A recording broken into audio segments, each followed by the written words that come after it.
If you're a vinyl record collector, it probably sucks that there are certain albums that you want that you can't get pieces of vinyl for. So let's take a look at 10 that need to be pressed or reissued today. At least that I think.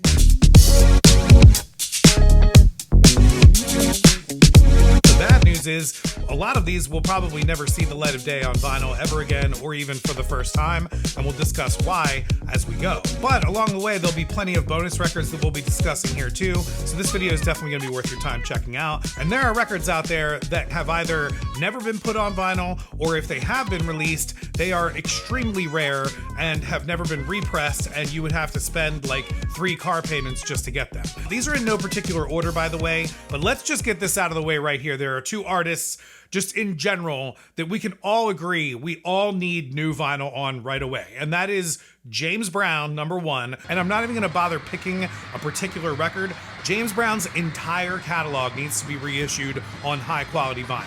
I would buy an amazing box set of it if you put it out today.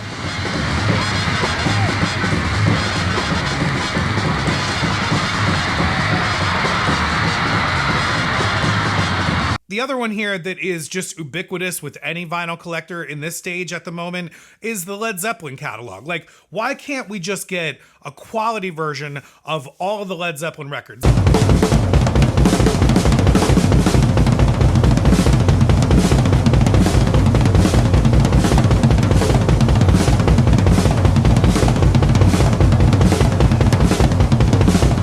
Jimmy Page. So the first one we're going to talk about here that actually inspired this video is Alan Toussaint and the Alan Toussaint self-titled album. I just got the Rhino Reserve Southern Nights, and we talked about that on a previous video, and it's excellent, and it inspired me to go out and get more Alan Toussaint, and that's when you almost run into a brick wall immediately. As we go along here, you're going to see that a lot of these records do have unofficial releases on Discogs, especially if you click on the listing on Discogs and it says that it's not even sold on the Discogs marketplace. That means that they wouldn't even handle the bootleg of it in the Discogs marketplace. So we're not talking about bootlegs here. We're talking about official pressings. And this record also has some reissues where they named it From a Whisper to a Scream after the first track. And I'm not too fond of that kind of thing. Although, if I was in a record store right now and I found From a Whisper to a Scream, you know, I would pick it up and it was in good shape. I would pick it up immediately. The next one we're going to talk about here is Beck Midnight Vultures. Now, I do have some physical copies of this. I was lucky enough to get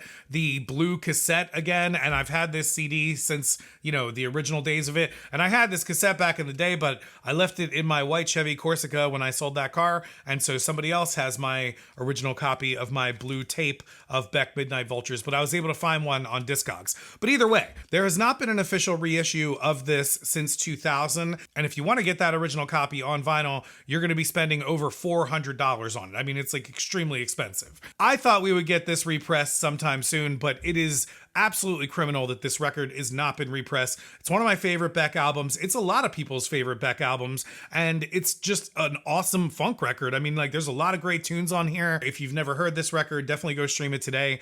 This one here, along with the Alan Toussaint, is actually what inspired me to make this list. This record is one of the greatest Philadelphia records of all time on Arctic Records. This is one of the greatest soul records of all time. This is basically the beginning of the Philadelphia sound here. This is the beginning of Gamble and Huff and Bell. And this is just an insane record that has not been reissued. Apparently, there was one unofficial release in like 2016 or something like that, but it's also super hard to find, and I think it's not available on Discogs. I have been lucky enough to be blessed with this copy. Max Ochester from Brewerytown Records, Brewerytown Beats, Ron and the Hiptones. Definitely go support everything with Max and Brewerytown Beats and Ron and the Hiptones. I love the guy for giving me this record. I mean, I was absolutely floored. The first time I ever had him over my house, he gave me this record. And I'm going to talk about this record in the future in a future video because I got some other things to say about this. I will say this, if there is anybody that can get this record repressed again, it's probably Max Ochester. So you will hear more about him on this channel again, and hopefully we can get this record going again. But this is probably my all-time favorite on this entire list. The next one here, I'm going to absolutely murder the name of, but it is legendary. Milton Nascimento, Club de Esquina, I think it's pronounced. But this is a legendary MPB Brazilian record, and it is worth a fortune, and it would absolutely sell a ton if it were reissued again. This is another one that has a bunch of unofficial releases out there. This one from a label called Endless Happiness, which is literally listed as a bootleg label on Discogs. There was also a reissue done from Polysam, which has also done other MPB reissues. Like I have a Tim Maya from Polysam, but again, they're not like official releases. Either way, that Polysam reissue is now super expensive as well. The OG is insanely expensive. Like it goes upwards into like the thousands of dollars. This is absolutely something that Mr. Bongo should be releasing, or, you know, some awesome label should be able to get this out there. I'm not really sure why. I mean, like, this is a legendary record, so I'm not sure why it hasn't been given a proper reissue out there, but my fingers are crossed that maybe Mr. Bongo or something like that could get out there. By the way, if you're not familiar with Mr. Bongo Records, definitely subscribe to this channel because I'm going to be talking about more Mr. Bongo stuff in the future. We got to talk about it, I guess. I mean, here it is. I have been asking for this reissue for years. And when Third Man announced that they were doing this, I was super uber excited. Uber, as we'll get into in a second here. But I was extremely excited. I mean, this along with another record that we're going to talk about here in a few minutes is one of my all-time favorite records. It's one of the records that really got me into playing funk and groove music. If you're not familiar with Medeski, Martin and Wood, they are one of the greatest jazz organ trios, jazz funk organ trios, but they're organ, bass, and drums. And so adding John Scofield to them is like the perfect mix ever. And this was the first album that they ever attempted to do that on. And so this record sounds absolutely off. It is so low. You have to turn it up so loud on your stereo. And when you do that, you hear all kinds of pops and clicks because it's not the cleanest vinyl either. I got the yellow edition. I was extremely disappointed with this. I know that Third Man does make a regular black version of this that has the orange. There's also a South Korean version out there that is also on 33. My complaint about this and my fear is that this record needs to be on 2 LPs. I'm not exactly sure how mastering vinyl works, but I know that if there's too much information going on to one record, it can make the volume of the record suffer. Like you have to bring the volume down. And ironically, the only information I even know about that is from Third Man. Like I saw like a video of Third Man pressing talking about how they master records or EQ them or whatever. And so to me, this record absolutely needs to be reissued on proper 2 LP vinyl. Now, other bonuses here.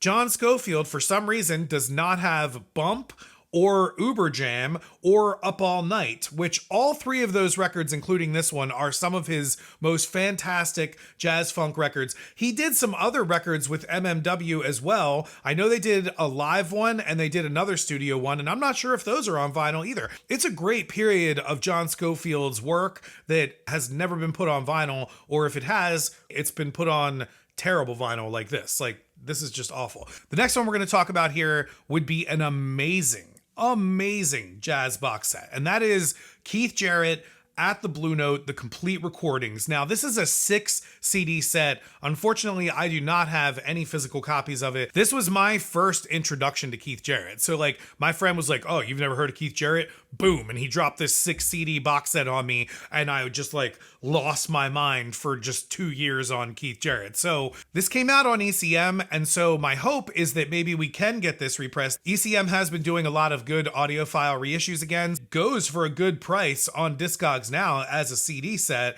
and so I would only imagine that the box set of vinyl would be astronomical or insane, but I'm telling you right now, I would absolutely pay it. If there was just a big blue box sitting here of this LP of that entire set, man, I would listen to it for days. This was originally released in 1995, and it features Gary Peacock and Jack DeJohnette. Jack DeJohnette is one of my all-time favorite jazz drummers. I saw him live at a clinic and watched him play for an hour straight, and it was like one of the most amazing things I've ever seen. If you're not familiar with Keith Jarrett live at the Blue Note, go check that out. Another one here that is a huge influence on me is Soulive Doing Something. If you're not familiar with Soulive, they are an awesome organ trio out of Brooklyn, New York. 3 guys, guitar, drums, and organ, highly influenced by like Grant Green and stuff like that. They actually are the ones that got me into Grant Green. I actually got to meet them once at a show in Philadelphia, and they talked to me about Grant Green, and I immediately went out and bought like every Grant Green record I could find. Doing Something is the first record that Soulive put out officially on Blue Note, and it was technically officially their first real record on a major label. They put out Turn It Out the year before, but I'm pretty sure that was self-released, and they just reissued Turn It Out last year for like a 25th anniversary or something like that. So I was kind of hoping that we would get an anniversary edition of Doing Something, and maybe we still will this year. And what I'm also maybe hoping for is that we get a Blue Note Classic reissue of it, because we got a Blue Note Classic reissue of Charlie Hunter's Bing Bing Bing. So that was like a newer Blue Note title that they reissued on really awesome audiophile quality vinyl. Maybe Blue Note can make that happen. This next one here, I am not sure at all why it's not been reissued, but maybe this year we'll get an anniversary edition, because I think 1996 was the year it came out. But Alice in Chains' self-titled record, Alice in Chains, it's also called Tripod because it has the 3-legged dog on the cover called Tripod. What I do know is you can't find this record. I mean, it's super hard to find, and Alice in Chains is one of the biggest bands out there, and they make a ton of records. Like, they've reissued all of their other records. They've reissued Facelift and Dirt and Jar of Flies, so why not just reissue Tripod as well? So hopefully they will come out with that this year. Maybe this is one of the ones that'll only be on this list for a short period of time. I definitely am not interested in the box set. Like, they put out like a $300 version of Jar of Flies with like flies in it, and I guess this one would have like a dog's cast or something. I don't know what you would put with this one, like fake dog leg or something. I don't know what you would put with this one, but either way, it's a great album. I just would like to pay only $25 or $30 for it. I don't want to pay $500 for it. So I would love to see a box set or just awesome reissues of all of the MTV Unplugged performances, specifically Alice in Chains, Stone Temple Pilots, and the Pearl Jam does have a reissue from 2019. However, it's missing a ton of stuff from the entire record, including them playing Rockin' on the Free World, which is like one of the main songs that I remember from that Unplugged performance. And it would be great to see like all kinds of other artists reissued, like Bob Dylan or Alanis Morissette, or like some other great artists that were on the Unplugged series that I didn't even know about, were like Korn. It would be awesome to get Korn Unplugged on vinyl. There's also the Tony Bennett Unplugged, which never released on vinyl. How did the Tony Bennett Unplugged never release on LP? I mean, come on. There's so many bands out there that kind of span so many genres that would be great for this series or for a box set like that. So let's make that happen. But I'll tell you why it probably won't happen with the next one. Now, speaking of great 90s, awesome compilations or bands and things like that need to be reissued, this is one of the greatest compilations of all time. And I know that people are probably not that big of a fan of Beavis and Butthead, and those people are stupid, but this is an awesome snapshot of the greatness of the 90s. And this only has a picture disc out there with no official good vinyl LP. There's one, I think, unofficial black vinyl out there, but I have seen reviews that the picture disc of this sounds like crap. And it's criminal because there are so many good bands on this. Nirvana, Anthrax with the Beastie Boys, Aerosmith with one of my all-time favorite Aerosmith songs, Deuces Are Wild, is on this. White Zombie, Primus, the Chili Peppers, Jackal, Megadeth, Sir Mix-a-Lot, and then you get like cool little quips from Beavis and Butthead here. One of the reasons why I don't think this is ever going to get reissued on vinyl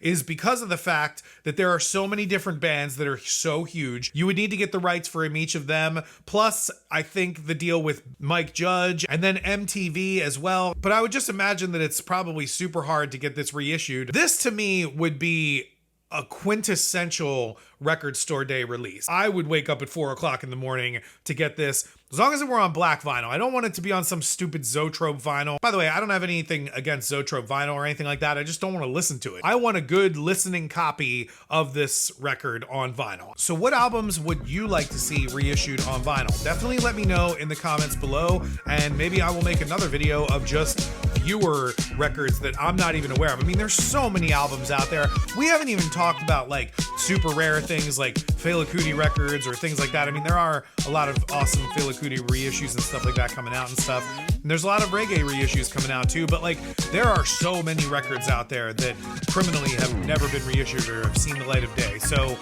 the more conversations we can get going about this, or the more people we can get talking about this, it would be awesome. So please let me know what you would like to see. And if you enjoyed this video, you're probably going to like some others on the channel, like these ones here. Definitely go check those out today, and I will see you